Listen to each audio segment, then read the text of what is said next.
आश्रम के सभी बच्चे जब दूसरे कामों में लगे होते थे तो एक बच्चा एक कोने में बैठा चुपचाप अपने आप में खोया रहता था। वो अक्सर किसी से ज्यादा बात नहीं करता था। आश्रम की सभी जिम्मेदारियां पूरी करने के बाद जहां सभी बच्चे पूरे दिन की घटनाओं की चर्चा करने लगते हैं, वहीं पर वो शांत रहने वाला बच्चा एक बरगद के पेड़ के नीचे बैठकर ध्यान करने लगता। सभी बच्चों को आश्चर्य होता था क्योंकि उसका कोई दोस्त नहीं था। वो अक्सर आश्रम में अकेला ही घूमता रहता था। ये देखकर उसके गुरु को बड़ी प्रसन्नता होती थी। उसे लगता था कि कोई तो है आश्रम में जो मौन यानी कि चुप रहने की ताकत को समझता है, उसके महत्व को समझता है। आश्रम के बारे में जब भी कोई जरूरी निर्णय लेना होता, उसकी राय जरूर लिया करते थे, लेकिन यही बात गुरुजी के एक दूसरे शिष्य को बड़ी खटकती थी। क्योंकि वो गुरुजी का प्रिय शिष्य बनना चाहता था, इसीलिए वो गुरुजी के सामने दूसरे बच्चों के कामों में कुछ न कुछ कमियां निकालता रहता था, जिससे गुरुजी उसे महान समझने लग जाए।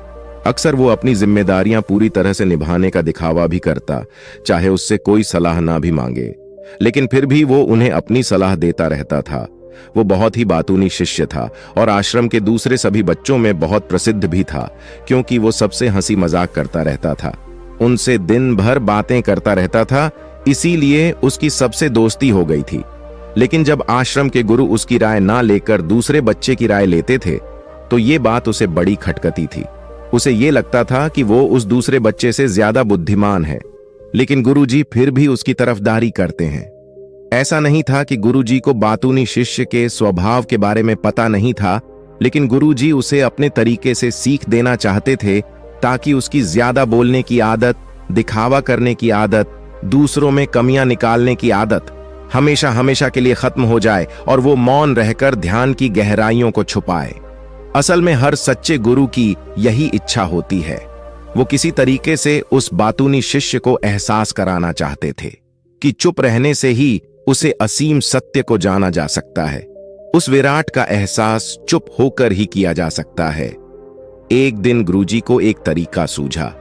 उन्होंने आश्रम के सभी बच्चों को अपने पास बुलाया और कहा कि मैं तुम सभी को दो दो हिस्सों में बांटकर अलग अलग गांवों में भिक्षा मांगने के लिए भेज रहा हूं, और जो भी दो बच्चे सबसे ज्यादा भिक्षा मांगकर लाएंगे, उन दोनों को आश्रम की सभी जिम्मेदारियां निभाने का मौका दिया जाएगा। अपनी बात जारी रखते हुए गुरुजी ने बताया कि भिक्षा मांगने से हमारा अहंकार खत्म होता है, इसीलिए हर शिष्य पूरे मन से भिक्षा मांगे। कोई भी इस काम को औपचारिकता में ना लें, वरना तो वो अपने जीवन का बहुत बड़ा ज्ञान खो देंगे। आश्रम के गुरुजी ने जानबूझकर बातूनी शिष्य और चुप रहने वाले शिष्य की जोड़ी बना दी। बातूनी शिष्य के मन में सिर्फ एक ही बात चल रही थी कि इस बार उसे मौका मिला है और इस बार वो गुरुजी को दिखा देगा कि वो चुप रहने वाले शिष्य से कितना ज्यादा प्रतिभावान है। दोनों शिष्यों ने आपस में अपनी सहमति से निर्णय लिया कि दोनों गांव के अलग अलग जगह से भिक्षा मांगना शुरू करेंगे, ताकि भिक्षा मांगने का काम जल्दी खत्म किया जा सके। चुप रहने वाला शिष्य हर द्वार पर जाकर अपने हाथ जोड़कर अपना भिक्षा का पात्र उनके सामने कर देता। उसके चेहरे पर एक सादगी और उसकी आंखों में एक एकांत होता था, जिससे भिक्षा देने वाले उसे भिक्षा देकर अपने आप को अनुग्रहित समझते थे। वहीं पर दूसरा बातूनी शिष्य हर द्वार पर जाकर उनको कुछ न कुछ ज्ञान देने लगता था, जिससे ज्यादातर लोग उसे बिना भिक्षा दिए ही लौटा देते थे।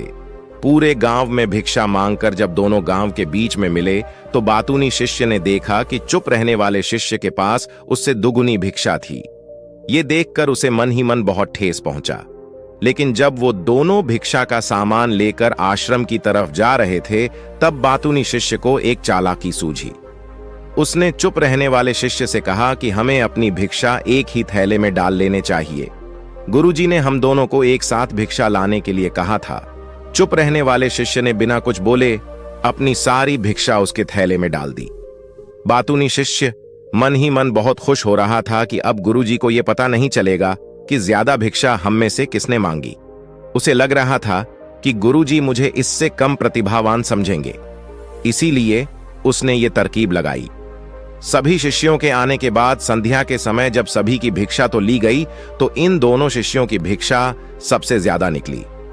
गुरुजी ने इन दोनों का अभिवादन करते हुए आश्रम के सभी बच्चों के सामने उनकी पीठ थपथपाते हुए उन्हें मुबारकबाद दी और कहा कि मैं आश्रम का कार्यभार तुम दोनों को नहीं सौंप सकता। इससे आपसी मतभेद होने का खतरा रहता है। इसीलिए तुम दोनों में से जो ज्यादा भिक्षा लेकर आया है, आश्रम की जिम्मेदारी उसे ही सौंपी जाएगी। जब उन्होंने उनसे पूछा कि तुम में से ज्यादा भिक्षा कौन मांगकर लाया था, तो बातूनी शिष्य ने कहा कि गुरुजी में इससे दुगनी भिक्षा मांगकर लाया था, लेकिन मुझसे गलती हो गई कि मैंने वो दोनों भिक्षा एक ही थैले में डाल ली। मुझे नहीं पता था कि आप ऐसा निर्णय लेने वाले हैं, वरना तो मैं अपनी शिक्षा का थैला अलग ही रखता। इस पर गुरुजी ने चुप रहने वाली शिष्य से पूछा कि क्या तुम इसके बाद से सहमत हो? क्या तुम इससे कम भिक्षा लेकर आए थे?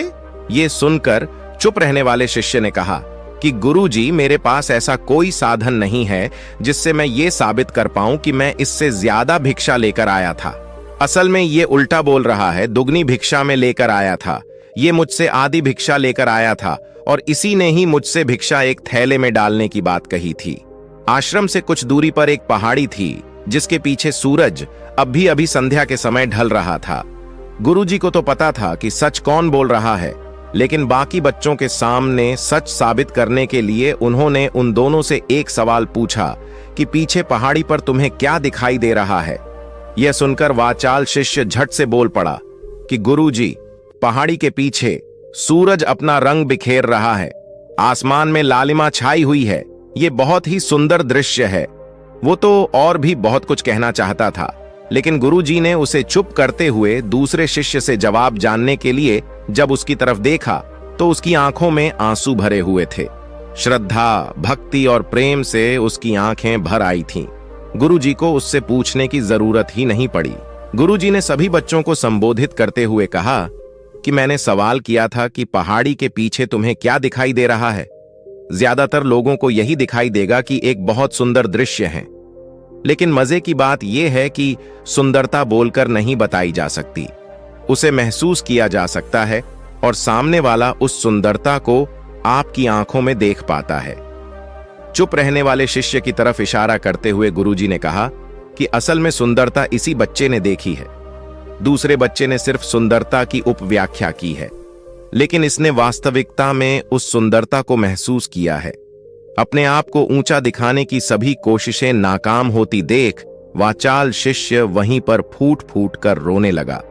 उसको चुप कराते हुए गुरुजी ने कहा कि बेटा, मुझे पहले से पता था कि तुम झूठ बोल रहे हो, लेकिन मैं तुम्हें उस झूठ का एहसास कराना चाहता था। सभी बच्चों को संबोधित करते हुए गुरुजी ने बताया कि शब्द जाल की तरह होते हैं। हमारे ज्यादा बोलने की वजह से बहुत सारी समस्याएं पैदा होती हैं। जब कोई आदमी एक बात को बढ़ा चढ़ाकर बोल देता है तो उसे सिद्ध करने के लिए वो शब्दों के जाल में फंसता चला जाता है और इसी वजह से अंतर्मुखी होने की बजाय वो बहिर्मुखी होता चला जाता है। वहीं पर जिस भी व्यक्ति को अपनी अंतर यात्रा करनी होती है, उसे सबसे पहले चुप रहना सीखना होता है। जरूरत से ज्यादा बोलना या फिर हर वक्त बोलते ही रहना, ये सब हमारी अंतर यात्रा में बाधा बन जाती है। जब आप चुप रहने का अभ्यास करते हैं तो आप अपने साथ वक्त बिताने लगते हैं, जिससे कि आप अपने एकांत को जान पाते हैं। और एक बार अगर मन में एकांत स्थापित हो जाए तो आपकी आंखों में, आपके चेहरे पर वो सादगी, वो एकांत, वो स्पष्टता की झलक सब कुछ सामने नजर आने लगता है। कुछ साबित करने को नहीं रह जाता, कुछ बताने को नहीं रह जाता, सब कुछ आंखों में देखा जा सकता है। चुप रहने वाले शिष्य की तरफ इशारा करते हुए गुरुजी ने कहा कि अभी जो दृश्य है इस बच्चे ने देखा, वो ज्यादा बोलने वाला आदमी कभी नहीं देख पाएगा। वो अपनी बुद्धि से तर्क वितर्क करता रहेगा कि उसे क्या क्या दिखाई दे रहा है, लेकिन उसमें से वो महसूस कुछ भी नहीं कर पाएगा। उसे दिखाई दे जाएंगे पहाड़, सूरज या फिर उसकी लालिमा, लेकिन उस सुंदरता को, उस विराट को, उस अद्वैत को वो कभी नहीं देख पाएगा। अगर चुप रहने की कला सीखनी है तो तुम्हें सबसे पहले एक बात ध्यान रखनी होगी कि तुम्हें किसी को भी प्रभावित करने की कोशिश नहीं करनी है। ज्यादातर लोग इसी वजह से ज्यादा बोलते हैं क्योंकि वो दूसरों को प्रभावित करना चाहते हैं, अपने आप को साबित करना चाहते हैं, और उस साबित करने के चक्कर में वो शब्दों के जाल में फंसते चले जाते हैं और धीरे धीरे वहीं उनकी आदत बन जाती है।